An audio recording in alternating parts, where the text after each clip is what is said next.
présidentielle de 2023, Félix Tshisekedi part favori au regard des résultats provisoires publiés par la centrale électorale. Au suffrage publié jeudi, Félix Tshisekedi a raflé plus de 10 millions de voix et hier, les tendances lui donnaient 76,4% contre Katumbi, 16,57%. Combattre les rebelles du M23, les troupes de la communauté de développement de l'Afrique australe sont déjà arrivées dans la ville de Goma, au nord Kivu. L'information a été livrée par le porte-parole du gouvernement militaire. Débordement de eaux, la régie des voies fluviales alerte sur le risque de pertes en vies humaines. Plusieurs quartiers de Mongafula se trouvent sous les eaux. Un SOS est lancé au gouvernement.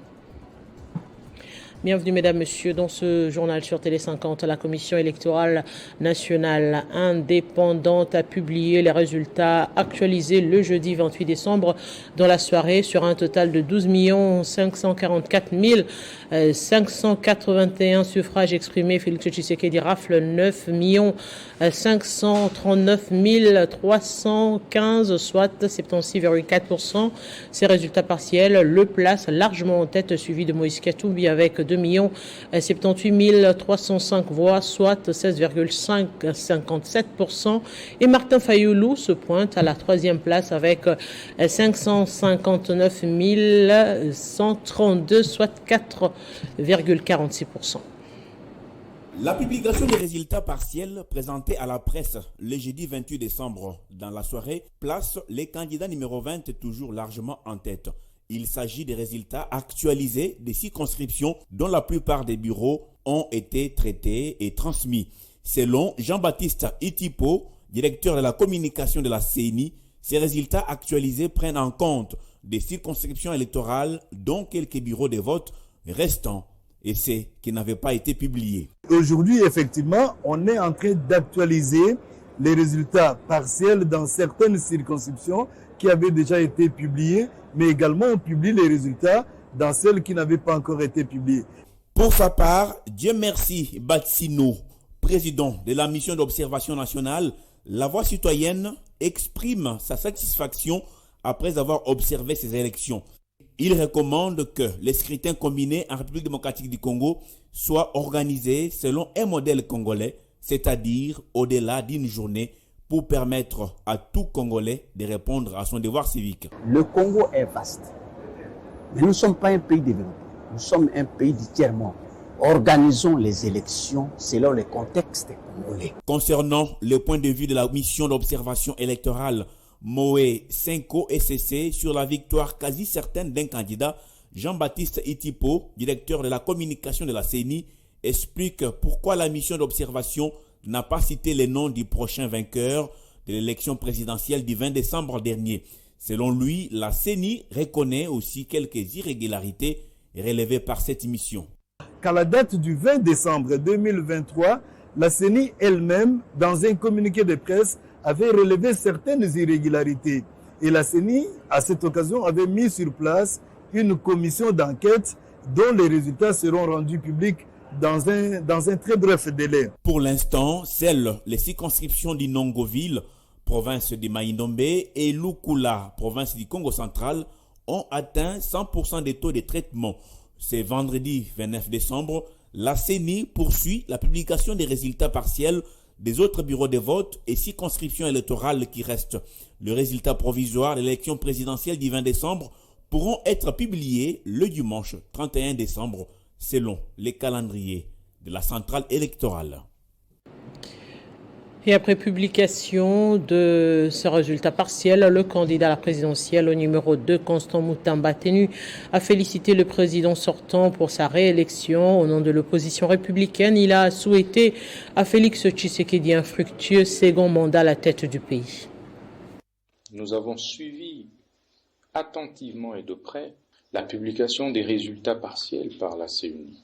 Et à ce jour, la CENI a déjà publié près de 75%, si pas 80%, des résultats partiels. Ceci nous a permis de nous faire une idée des nombres de voix récoltées par chacun des candidats présidents de la République. Et il s'est observé que l'un d'entre nous a obtenu plus de la moitié des suffrages et ne saurait donc à ce stade être rattrapé.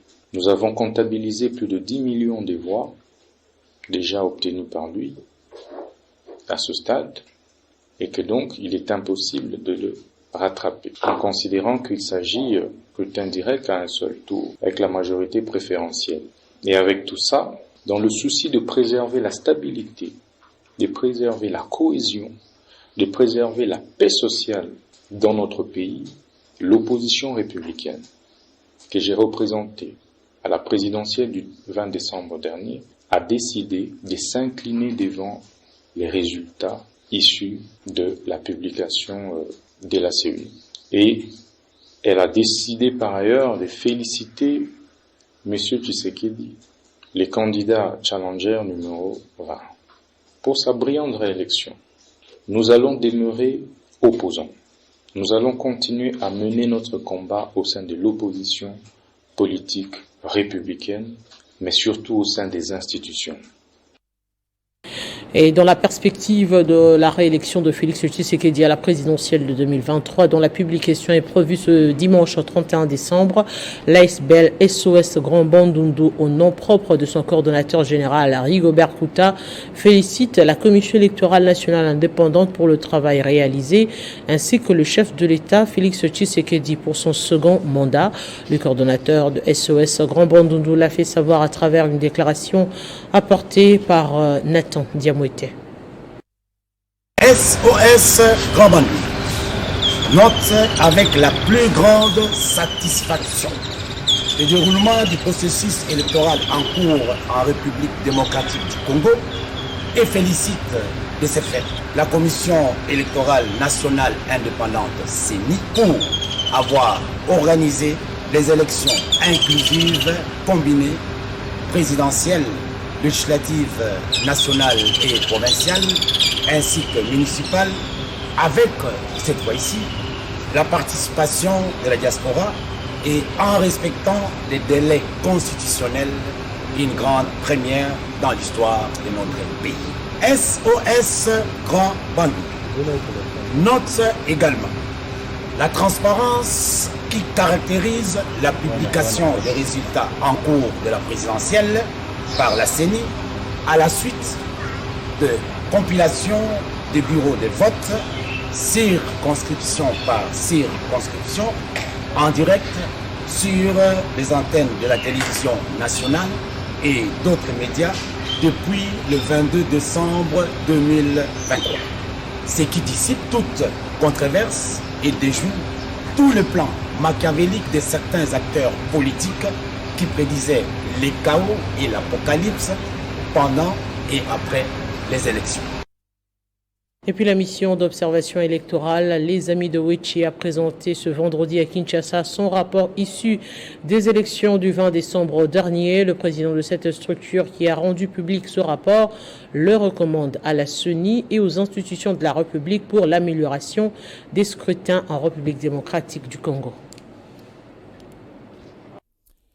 C'est en perspective de garantir la bonne marche des élections générales en République démocratique du Congo que la mission d'observation électorale, les Amis de Wechi, a suivi de près tous les processus électoraux en guise des élections combinées du 20 décembre 2023. C'est ce vendredi 29 décembre 2023 que cette mission d'observation a rendu public son rapport du déroulement des élections RDC. Selon cette mission d'observation à long terme, les partis politiques n'ont pas de moyens suffisants pour surveiller les élections, ce qui occasionne les manques de PV pour justifier l'élection d'un candidat. Dans son allocution, le président de cette structure a proposé des recommandations à la CENI et aux institutions de la République pour rendre plus crédibles les élections à venir, notamment celles de 2028. Il y a des principes à observer lorsqu'on est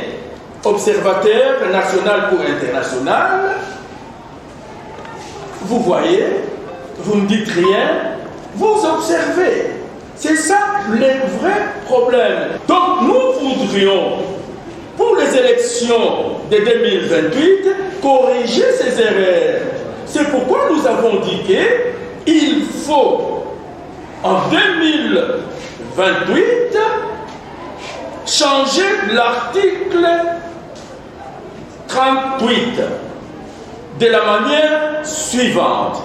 Les témoins envoyés par les partis politiques ou candidats indépendants, regroupements politiques, puissent être pris en charge par l'État. Créés depuis 1990, les Amis de Wechi ont régulièrement couvert les élections en Belgique et en RDC. Le Front pour la défense de la patrie a organisé une forte mobilisation aujourd'hui en soutien au candidat numéro 20 Félix Tshisekedi qui jusque-là est en tête des élections. Selon les résultats partiels publiés par la centrale électorale, l'activité dénommée Éveil patriotique avait pour objectif mettre en déroute le plan de l'ennemi et censé mettre en péril la République. C'est une campagne de mobilisation générale ayant pour objectif la défense de la patrie qui vient de lancer ces hautes personnalités du pays, notamment Jean-Pierre Lisanga Bonganga et Clément Kankou. Selon Jean-Pierre Lisanga Bonganga, cette campagne de mobilisation générale est à la fois un message d'éveil patriotique, mais aussi et surtout une mise en garde contre ceux qui envisagent s'aimer des troubles après publication de résultats par la CENI et la Cour constitutionnelle. Les moyens, d'abord, la prise de conscience des Congolais. Ça, c'est le grand moyen. Pourquoi? Parce que si les Congolais et les Congolaises prennent conscience que nous devons défendre notre pays, en tout cas, je pense que ça, c'est le grand moyen dont nous disposons. Un autre moyen, aujourd'hui, c'est la sommation des intelligences des Congolais. Nous devons les mettre ensemble. La sommation des efforts des Congolais, où nous devons dire, nous devons lutter pour notre pays. De son côté, Clément Kankou estime qu'il est temps qu'en tant que leader d'opinion de se positionner pour mieux défendre la patrie aux côtés du chef de l'État, Félix-Antoine Tshisekedi Tshilombo. Nous, comme leaders politiques, comme leaders d'opinion, nous n'avons pas droit à la distraction. C'est pourquoi nous réveillons le peuple congolais pour qu'il se mette debout, que le peuple soit alerté. Le plan de balkanisation est là. Malheureusement, certains qui sont avec nous à l'intérieur peuvent faciliter le plan de balkanisation s'ils se laissent entraîner dans la tentation de tomber ou de pousser le pays dans le chaos. C'est pourquoi nous disons que le peuple congolais doit se mettre debout. Jean-Pierre Lisanga Bonganga et Clément Kankou disent non à tout risque de balkanisation de la République démocratique du Congo.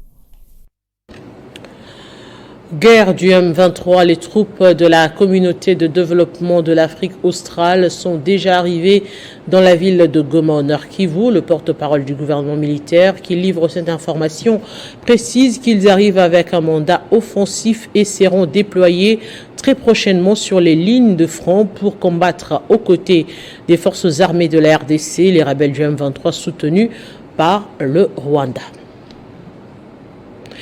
Je le disais en titre, les eaux du fleuve Congo connaissent un débordement spectaculaire en cette période pluvieuse. Plusieurs communes de la capitale sont actuellement envahies. C'est le cas de la commune de Mongafula où des quartiers entiers sont sous l'eau et les populations appellent à l'aide. Dans un communiqué rendu public, la régie de voies fluviales a alerté sur le risque de perte en vies humaines, appelant les autorités à prendre des mesures qui s'imposent. La grande partie du quartier Mboudi, situé dans la commune de Mongafula, tout près de la société Safricas, est menacée par les eaux du fleuve Congo qui, depuis un certain temps, ne cessent de monter en puissance. Plusieurs habitants du quartier ont vidé le lieu par peur d'être emportés par les eaux du fleuve Congo et lancent un cri d'alarme.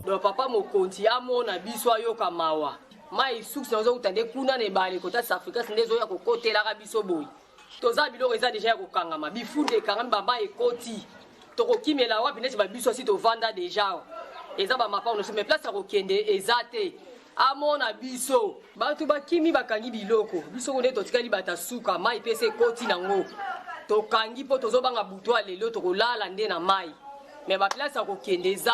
Au nombre des dégâts causés par ces débordements, il y a par exemple ce groupe scolaire Mavinga rempli d'eau. Heureusement que les élèves sont en vacances de Noël et de Nouvel An. Les habitants du quartier qui ne savent plus à quel saint se vouer se sont fabriqués eux-mêmes un moyen de transport pour circuler d'une parcelle à une autre comme en témoignent ces images.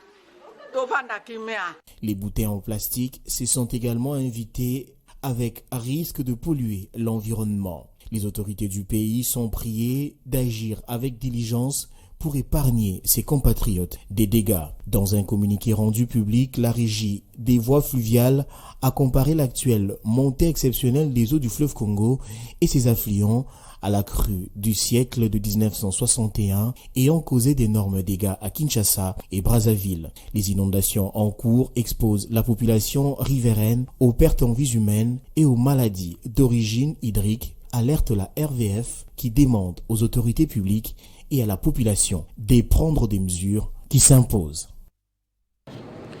Parlons couverture santé universelle. Dans ce journal, l'école de santé publique et l'Institut national de santé publique ont procédé ce vendredi à la signature d'un mémorandum d'entente qui se veut une collaboration naturelle dans le domaine de recherche et formation de santé publique. C'est pour non seulement soutenir la couverture santé universelle prônée par le chef de l'État, mais aussi renforcer les capacités du personnel commis à cette tâche. C'est un mémorandum négocié il y a longtemps et qui vient de se concrétiser ce jour, un offre de soulagement pour tous les acteurs en santé publique. L'école de santé publique de l'Université de Kinshasa, qui dépend des activités de cette institution, des facilitations et d'appui au gouvernement, ouvre ainsi ses portes pour une bonne collaboration à l'INSP. Explication du professeur Machinda Koulimba Désiré, directeur de l'école de santé publique de Kinshasa. C'est un grand jour aujourd'hui. Enfin, le mémorandum qui a été négocié pendant longtemps et attendu par tous les acteurs de santé publique vient de signer aujourd'hui avec le directeur de l'Institut national de santé publique. Ce protocole d'accord définit les règles de négociation et de collaboration entre les deux institutions et les fixe également les domaines d'intervention qui sont conjointement exécutés par les deux institutions. De son côté, le directeur général de l'INSP, Dieudonné Mwamba Kazadi, promet une collaboration étroite dans le domaine des recherches et des formations.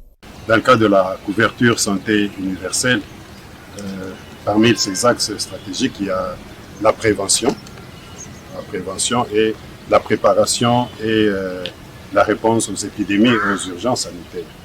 Or, qui dit prévention et réponse aux épidémies, donc nous devons avoir du personnel formé pour bien répondre aux épidémies et aux urgences sanitaires. Or, l'institution qui nous aide au niveau du ministère pour la formation santé publique, c'est l'école de santé publique. C'est pourquoi ce protocole vraiment est le bienvenu pour renforcer cette collaboration avec l'école de santé publique et l'Institut national de santé publique. Il s'est de rappeler que ce protocole d'accord va renforcer le système de santé en République démocratique du Congo, tel que le veut le chef de l'État, Félix-Antoine Tshisekedi Tshilombo. Il s'est ouvert à Kinshasa ce vendredi des assises portant renforcement de capacité des agents et cadres de la Commission nationale de la concurrence. Ces formations visent l'octroi aux bénéficiaires les qualités requises pour officier de la police judiciaire. Organisé par la Commission nationale de la concurrence en collaboration avec le parquet général, la CONAC, dont sa mission de réguler la concurrence en République démocratique du Congo, conformément attend se munir de tous les outils importants pour bien veiller au respect des règles de la libre concurrence par les opérateurs économiques, de prévenir et de sanctionner les pratiques anticoncurrentielles, de contrôler les concentrations économiques, de donner des avis et des recommandations sur les questions relatives à la concurrence et de sensibiliser les acteurs économiques et les publics sur l'importance d'une concurrence saine. Jean-Saya Koussoutiko, cadre à la CONAC, donne ici la quintessence de ces assises. C'est une émanation de tout ce que nous avons comme textes de loi, mais qui sont relatifs aux traités que nous engageons avec les autres États. La formation vise également à renforcer les capacités de son personnel en matière de droit pénal général, de procédure pénale, de droit pénal spécial, des rédactions des procès-verbaux, d'éthique et des déontologies des OPJ, des lois sur les OPJ et du droit de la concurrence. Cette formation que nous avons aujourd'hui, c'est base essentiellement pour que nous acquérions les compétences d'officier de police judiciaire. Ces assises ont bénéficié d'un apport significatif du ministre de l'économie nationale et de la Fédération des entreprises du Congo. Bientôt, la ville de Kassaji aura une école moderne au cours de son itinérance dans le territoire de Dilolo. La gouverneure du Lualaba a visité ce chantier dont les travaux ont dépassé 50%. Ce projet initié par l'exécutif provincial comporte entre autres une salle d'informatique, 18 salles de classe, un terrain omnisport et une clinique médicale. Dans la poursuite de son itinérance en territoire de Dilolo, la gouverneure du Lualaba a inspecté le chantier de l'école moderne de Kassaji. Un projet initié par l'exécutif provincial sous l'impulsion du chef de l'État, Félix Antoine Tshisekedi Tshilombo, dans sa politique de modernisation du secteur éducationnel dans tout le pays. Marie-Thérèse Masuka Saini a visité tous les compartiments de cet établissement scolaire en construction au standard international. Cette infrastructure moderne comprend 18 salles de classe, 4 blocs sanitaires, un bureau administratif, une salle informatique, un terrain omnisport et des ateliers. Juste à côté de cette école, un bâtiment abritera une clinique médicale afin d'assurer les soins de santé de la population riveraine. La chef de l'exécutif provincial s'est réjouie de la qualité du travail abattu sur terrain par les jeunes du coin afin de doter la population de cette deuxième ville du Lualaba des infrastructures confortables pour une bonne éducation des enfants de Kassaji. Bravo à tous mes enfants de Kassaji qui se sont donnés pour construire cette école en peu de temps. Nous allons, nous, en tant que gouvernement, faire de notre mieux pour que ces travaux qui sont pratiquement, comme nous les voyons, à 80% déjà terminés, pour que pendant la rentrée scolaire 2024, que cette école soit opérationnelle. D'une pierre deux coups, Marie-Thérèse Masuka Saini a également procédé au lancement officiel des travaux de construction d'une clinique moderne de cette deuxième agglomération de la province du Cobalt.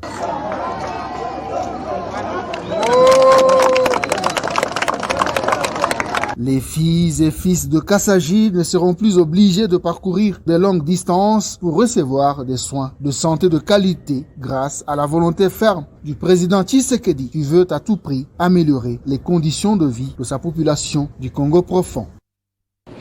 Et juste après ce journal, vous suivrez le démenti du vice-ministre du Plan Eumana Bitika Pascal sur des accusations lui attribuées pendant la période post-électorale, des accusations portant corruption. Et en attendant, prenons les rappels des principaux titres.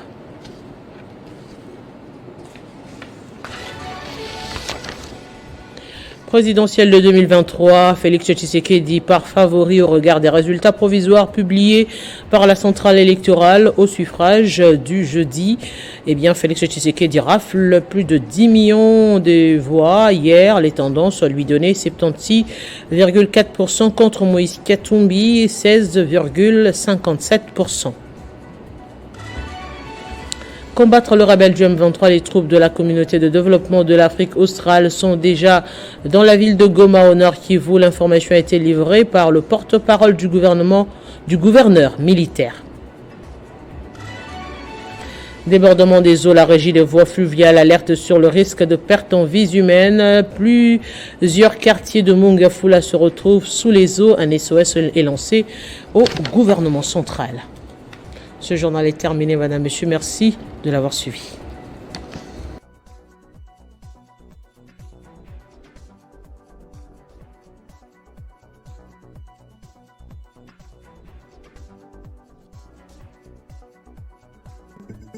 Retrouvez toute l'actualité en continu sur www.tele50.cb.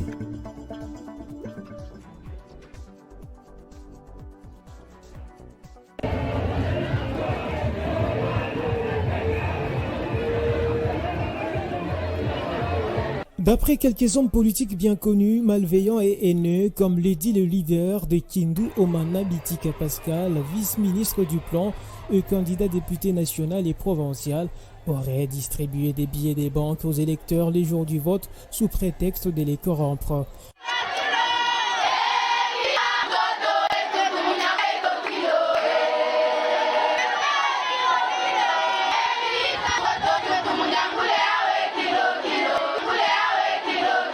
Or, en vérité, les images que vous voyez ont reçu une autre connotation, car Omana Bitika Pascal n'a jamais acheté la conscience des électeurs les jours du vote, comme l'ont fait croire quelques acteurs politiques très connus. Il était reçu par la communauté Koussou du territoire de Kibombo, dans la résidence d'un notable du coin, le samedi 16 décembre en pleine campagne électorale.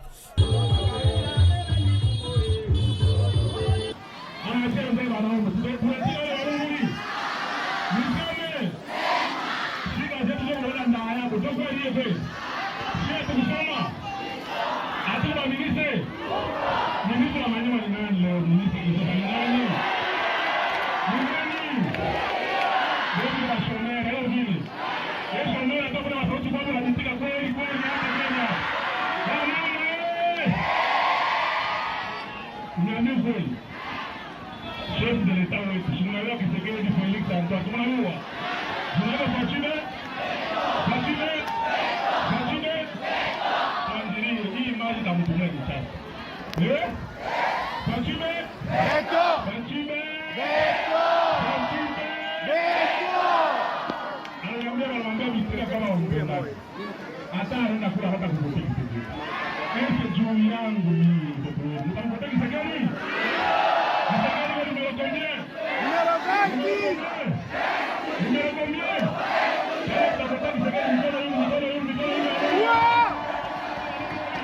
Bénéficiaire de l'amour par les originaires de la dite communauté et la majorité des habitants de Kindu, comme les témoignent les images de sa campagne électorale, le vice-ministre du plan Omana Bitika Pascal était satisfait par les soutiens et a décidé de remettre à main propre les transports à l'échantillon des Koussou venus nombreux les rencontrer. Les contenus donnés à cette cérémonie coutumière par ses détracteurs n'est que la preuve d'une haine. Omana Bitika, qui a battu une campagne électorale apaisée pendant 30 jours sans arrêt en faveur du chef de l'État Félix Antoine Tshisekedi Tshilombo, a dans regret mis en garde à tous ceux qui mentent sur son nom aux différents médias et promet des réponses proportionnelles aux attaques.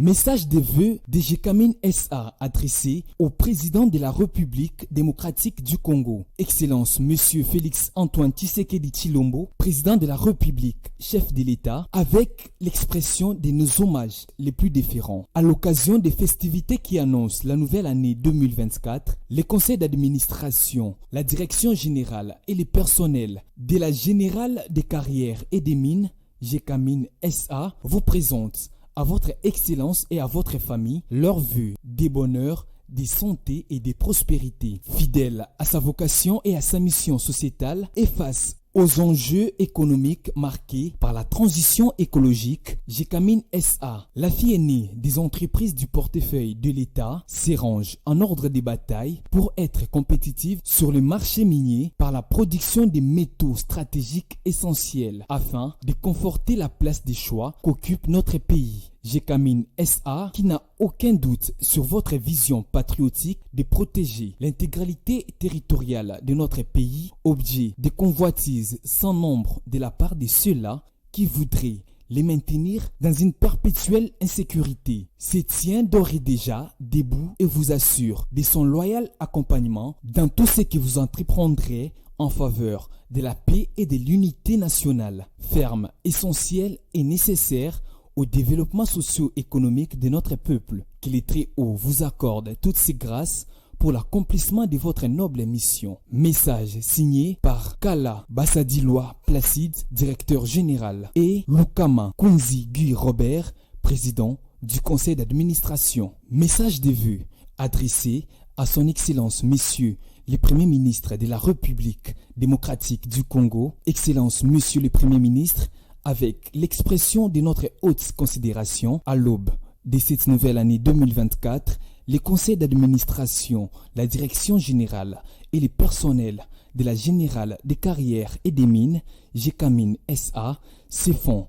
l'insigne honneur d'adresser à votre Excellence, à votre famille, à tous les membres du gouvernement et à tous les animateurs des institutions de la République leurs vœux de bonheur, de santé et de prospérité, soucieuse de consolider tous les acquis socio-économiques que vous ne cessez de défendre et qui maintiennent notre pays dans la voie de son développement intégral. GECAMINE SA se tient à vos côtés pour combattre toute déstabilisation d'où qu'elle vienne et vous insuffler toute l'énergie dont vous avez besoin pour vous acquitter de votre lourde et noble mission que la République vous a confiée. Et fidèle à sa mission sociétale, GECAMINE SA vous assure qu'elle s'est déjà engagée dans la voie de la transformation pour une transition écologique réussie et qu'elle ne ménagera aucun effort pour faire de notre pays un partenaire mondial incontournable pour un travail créateur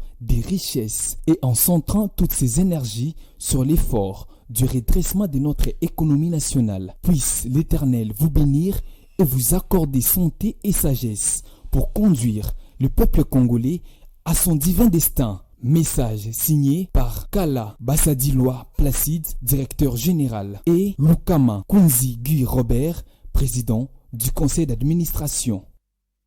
À l'aube de l'année 2024 qui pointe à l'horizon, le conseil d'administration et la direction générale de l'Office national de pêche et d'aquaculture présentent au président de la République, chef de l'État, son Excellence Félix-Antoine Tshisekedi Tshilombo, ainsi qu'à toute sa famille, le vœu de bonne santé, de paix profonde, de longévité, des bonheurs et de réussite dans toutes ses actions pour le bien-être de la République démocratique du Congo. Puisse la divine providence l'accompagner ainsi que son gouvernement dans l'accomplissement de leur mission. Les conseils d'administration et la direction générale de l'ONPA réitèrent encore tous leurs vœux les meilleurs aux garants de la nation. Ainsi fait à Kinshasa le 29 décembre 2023. Pour le président du conseil d'administration, Henriette Ouamouataminia,